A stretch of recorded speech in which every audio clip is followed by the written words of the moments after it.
Jeremias gritou, Isaías avisou. Mas a corrupção do povo quebrou o pacto. O juízo não veio pela força do inimigo, veio pela decisão de Deus. Os portões de Jerusalém se abriram para o exílio, para a Babilônia. O rei Nabucodonosor ordenou: escolham jovens da realeza, sem defeito, instruídos, prontos para serem transformados em babilônicos. Seus nomes foram trocados. Daniel virou Belesazar, Hananias virou Sadraque. A missão era clara: apagar a identidade hebraica. Mas Daniel, com apenas 14 anos, soube que a fidelidade não começa na arena dos leões, começa na mesa. Ele decidiu em seu coração não se contaminar com as iguarias do rei, provavelmente sacrificadas a ídolos. Ele propôs um teste: 10 dias apenas com legumes e água. O resultado? Eles ficaram 10 vezes mais sábios que todos os magos do império. O Deus de Israel havia vencido o primeiro duelo, não com guerra, mas com integridade silenciosa. O rei Nabucodonosor, o homem mais poderoso da terra, perde o sono por causa de um sonho esquecido. Ele convoca todos os sábios da Babilônia com um desafio impossível. Digam o que sonhei, e só então interpretem. A sentença para o fracasso? Serem despedaçados.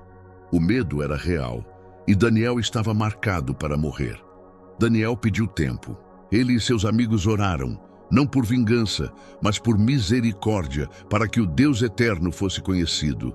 E naquela noite, o mistério foi revelado a Daniel. Diante do rei, Daniel foi claro: não há homem que possa revelar isso, mas há um Deus nos céus que revela mistérios. Daniel revelou o sonho: uma estátua colossal, cabeça de ouro, Babilônia, peito de prata, medos e persas, ventre de bronze, Grécia, pernas de ferro, Roma, e pés de ferro misturado com barro, o reino dividido.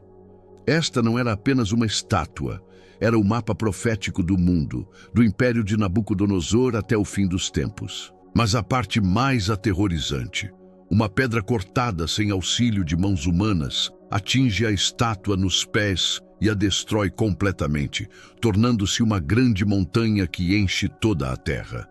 Nabucodonosor se prostrou. O rei estava de joelhos diante de um exilado, e o mundo soube que o domínio humano é breve, mas o reino da pedra é eterno. Daniel havia sido elevado, mas o orgulho de Nabucodonosor não. Ele se preparava para o próximo desafio.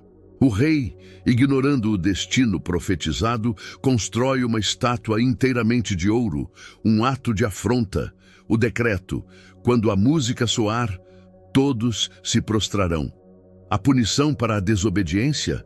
A fornalha de fogo ardente.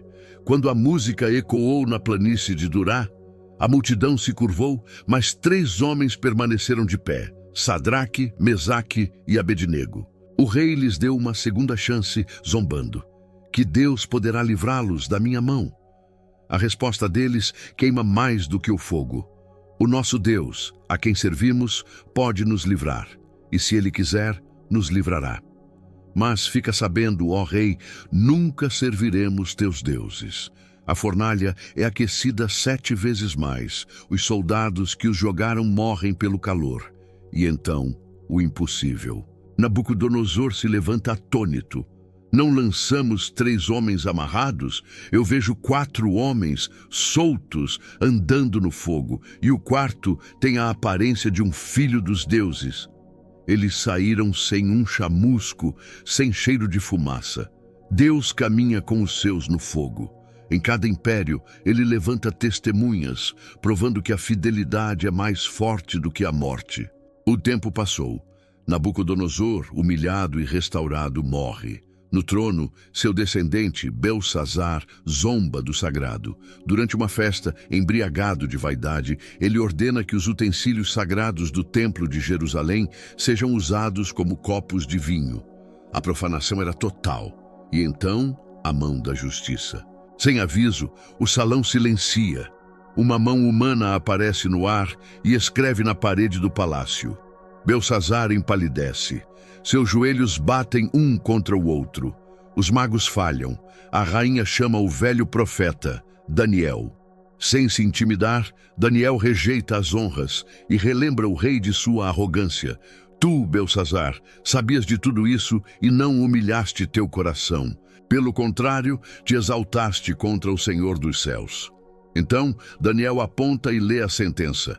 Mene, Mene, Tekel, Parsim, contado, pesado, dividido. Foste pesado na balança e achado em falta. Teu reino foi dividido e entregue aos medos e persas. Foi tarde demais. Naquela mesma noite, a Babilônia, o império invencível, caiu sem guerra. Belsazar morreu. O reino dos céus jamais é profanado sem resposta. Novo império, Medo-Persa. Daniel, agora um ancião, continua a prosperar por seu espírito excelente. A inveja dos governadores era a única ameaça. Eles criam um decreto. Ninguém pode orar a outro deus ou homem senão ao rei Dário. A pena? A cova dos leões. Daniel soube do decreto, mas com janelas abertas para Jerusalém, ele se ajoelhou e orou 3 vezes ao dia, como sempre fazia. Não foi ostentação, foi constância. Dário, enganado, ordena a execução. Mas antes, ele sussurra a Daniel: o teu Deus, a quem tu continuamente serves, ele te livrará. Naquela noite, Dário não dormiu. Ao romper do dia, ele corre à cova e grita: Daniel, servo do Deus vivo, pôde ele livrar-te? A voz veio das sombras. Meu Deus enviou o seu anjo e fechou a boca dos leões. Daniel foi salvo por sua confiança. Sua história nos ensina que, por trás de cada decreto humano, há uma guerra espiritual. Daniel orava por Jerusalém e recebeu o calendário da redenção. As 70 semanas que levariam ao Messias, o ungido, que seria cortado, morto e finalmente voltaria com o reino eterno. O livro de Daniel é um mapa. Ele nos levou da corte à cova, da estátua à pedra. Ele nos ensinou que a fidelidade é mais forte que o fogo, que a oração move o invisível, Miguel contra o príncipe da Pérsia, e que a história do mundo não é decidida nos palácios, mas no trono celestial. Impérios caem, reis se humilham, mas a pedra, cortada sem auxílio de mãos humanas, já começou a crescer e um dia encherá toda a terra. Agora, reflita. Daniel foi fiel na mesa, no fogo e na cova. Onde a sua fidelidade está sendo testada hoje? Deixe sua resposta nos comentários. Curta este vídeo, compartilhe com quem precisa desta palavra e inscreva-se no Mistérios da Bíblia para continuar desvendando o plano final. Que a sua integridade hoje seja a sua glória amanhã. O rei Nabucodonosor, o homem mais poderoso da terra, perde o sono por causa de um sonho esquecido. Ele convoca todos os sábios da Babilônia com um desafio impossível. Digam o que sonhei, e só então interpretem. A sentença para o fracasso? Serem despedaçados. O medo era real, e Daniel estava marcado para morrer. Daniel pediu tempo. Ele e seus amigos oraram, não por vingança, mas por misericórdia, para que o Deus eterno fosse conhecido. E naquela noite, o mistério foi revelado a Daniel. Diante do rei, Daniel foi claro. Não há homem que possa revelar isso, mas há um Deus nos céus que revela mistérios. Daniel revelou o sonho, uma estátua colossal. Cabeça de ouro, Babilônia, peito de prata, medos e persas, ventre de bronze, Grécia, pernas de ferro, Roma, e pés de ferro misturado com barro, o reino dividido. Esta não era apenas uma estátua, era o mapa profético do mundo, do império de Nabucodonosor até o fim dos tempos. Mas a parte mais aterrorizante, uma pedra cortada sem auxílio de mãos humanas, atinge a estátua nos pés e a destrói completamente, tornando-se uma grande montanha que enche toda a terra. Nabucodonosor se prostrou.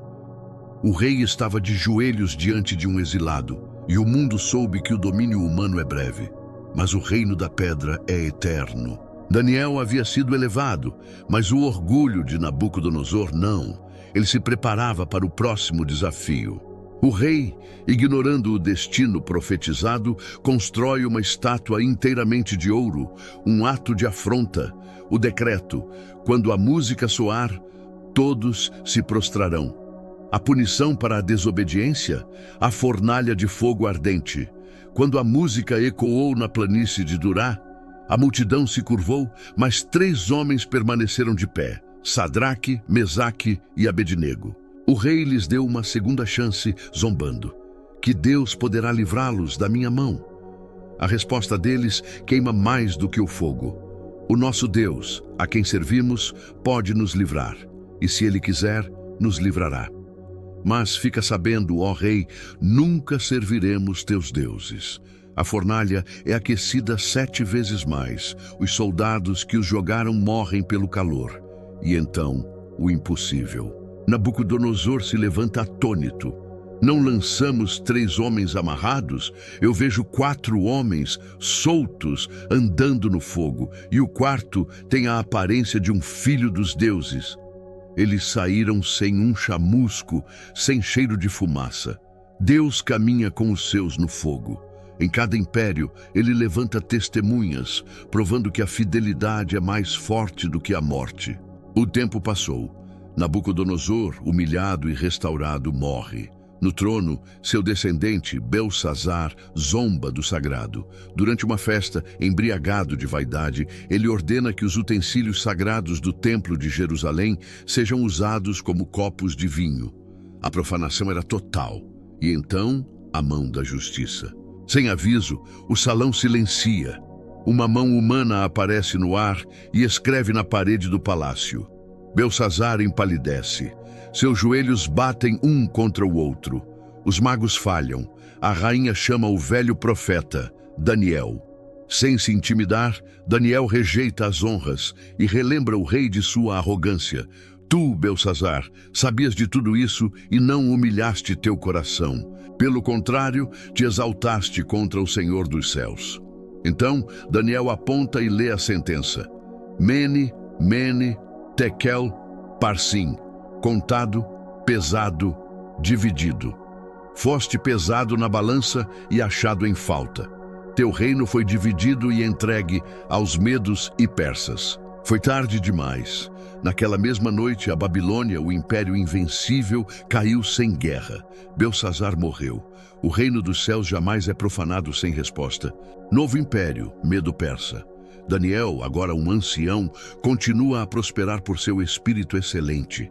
A inveja dos governadores era a única ameaça. Eles criam um decreto. Ninguém pode orar a outro deus ou homem senão ao rei Dário. A pena? A cova dos leões. Daniel soube do decreto, mas com janelas abertas para Jerusalém, ele se ajoelhou e orou 3 vezes ao dia, como sempre fazia. Não foi ostentação, foi constância. Dário, enganado, ordena a execução. Mas antes, ele sussurra a Daniel: o teu Deus, a quem tu continuamente serves, ele te livrará. Naquela noite, Dário não dormiu. Ao romper do dia, ele corre à cova e grita: Daniel, servo do Deus vivo, pôde ele livrar-te? A voz veio das sombras. Meu Deus enviou o seu anjo e fechou a boca dos leões. Daniel foi salvo por sua confiança. Sua história nos ensina que, por trás de cada decreto humano, há uma guerra espiritual. Daniel orava por Jerusalém e recebeu o calendário da redenção. As 70 semanas que levariam ao Messias, o ungido, que seria cortado, morto e finalmente voltaria com o reino eterno. O livro de Daniel é um mapa. Ele nos levou da corte à cova, da estátua à pedra. Ele nos ensinou que a fidelidade é mais forte que o fogo, que a oração move o invisível, Miguel contra o príncipe da Pérsia, e que a história do mundo não é decidida nos palácios, mas no trono celestial. Impérios caem, reis se humilham, mas a pedra, cortada sem auxílio de mãos humanas, já começou a crescer e um dia encherá toda a terra.